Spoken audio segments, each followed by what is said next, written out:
Hi Virgo, welcome po sa ating channel.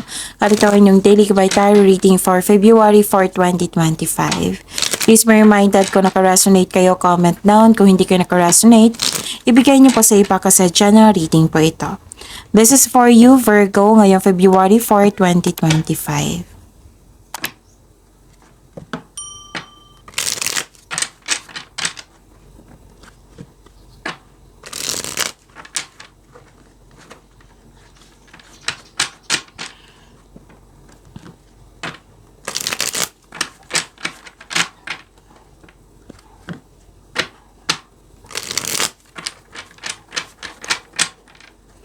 Para po ito sa inyo Virgo ngayong February 4, 2025. Maraming salamat po sa inyong patuloy na suporta at maraming salamat din po sa mga hindi nag-skip ng ads. Gamitin ang reading na ito bilang kabay lamang. Sa mga hindi pa nag-subscribe, subscribe na po kayo at click bell notification para malaman nyo na may bago tayong video. Para sa mga gusto magpa-reading po, may lumabas dyan sa screen nyo ngayon. Panoorin nyo po, sundin ang instruction. Spirit Guide, mga ganap po para kay Virgo ngayong February 4, 2025.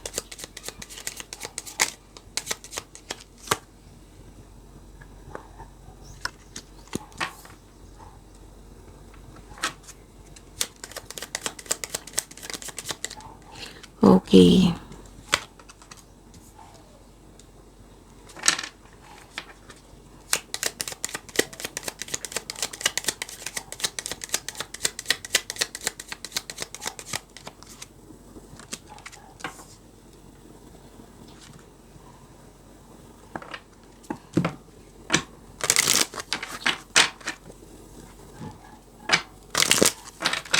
Spirit Guide, mga mensahe po para kay Virgo. Ngayong February 4, 2025. I need 2 cards po.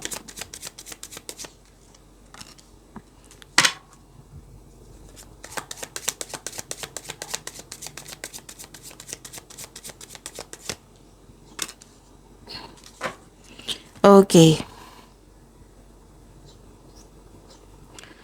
Virgo, ngayong February 4, 2025, may nakita ko ditong harvest time.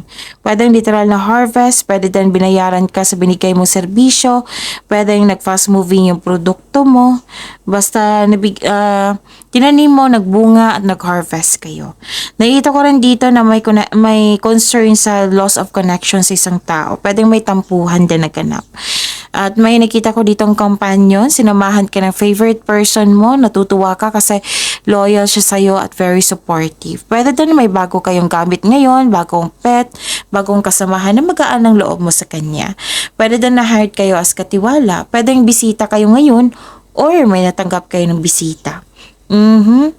Nagbigay ito ng news or information na bibigyan mo siya ng agarang aksyon or reaksyon. Okay? Pwede may lakad kayo ngayon. So, pay attention. A powerful message is being communicated to you now. Inherent wisdom is emerging at this time. Watch it and ready yourself for rebirth.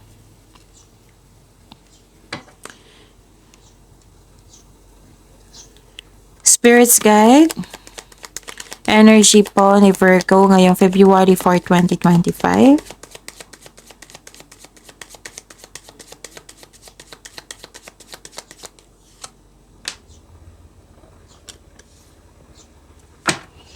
And the clarification of this card po.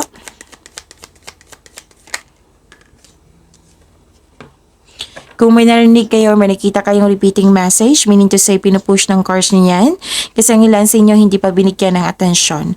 Na kung maaari din po, bigyan niyo po ng solusyon at aksyon. Remember, Virgo, at the end of the day, alam mo na ikaw lang taong may kakayahan at responsable na gumawa ng sarili mong katotohanan at kinabukasan. So, ano yung energy ni Virgo? By the way, Virgo, may nagtanong pa sa akin no, sa comment section natin nung nakaraan na regarding po sa, naghahanap regarding sa monthly Kabaytari reading natin tungkol sa Pebrero nyo po. So, uploaded noong January 28 and 29:30. Hanapin nyo po sa channel natin. Scroll down nyo lang po. Panoorin nyo po kung gusto nyo po. Okay?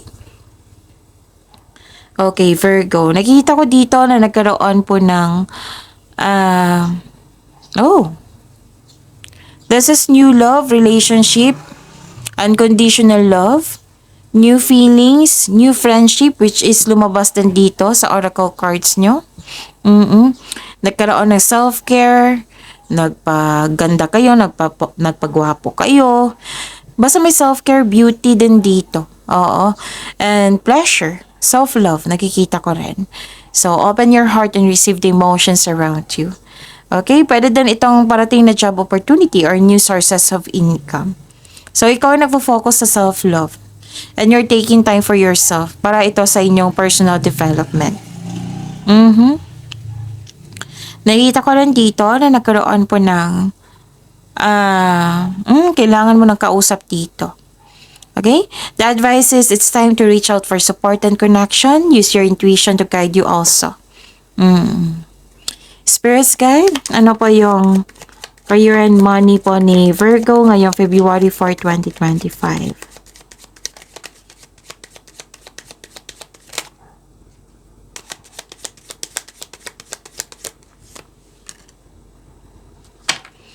And the clarification of this card po.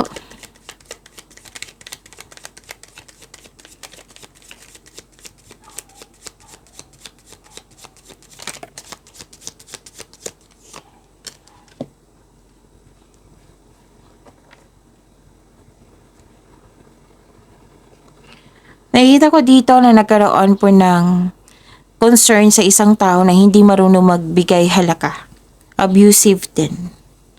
Abuse of power and bullying. Nakikita ko dito, may kakilala ka na abuse of power sa isang sitwasyon, holding grudges or acting like a bully. Kaya hanggat maaga, iwasan mo itong taong ito. Okay?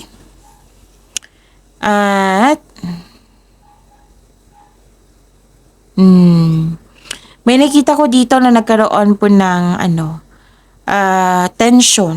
Pwedeng away po ito or tungkol sa isang tao na irresponsable. Naka-highlight ha, dalawang card na po nagsabi niyan. Tungkol sa irresponsable na tao. And this card advise you to save money, control on overspending, and baka nag-overspend din kayo sa trabaho dyan. So, control it. Kailangan ng pagbalanse po. Sabi po ng card. Spirits Guide, Love Life, Self-Love, Partnership, and Romance ni Virgo ngayong February 4, 2025.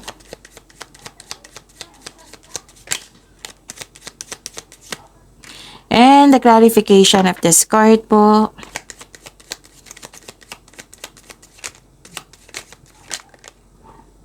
Kunin ko to ha.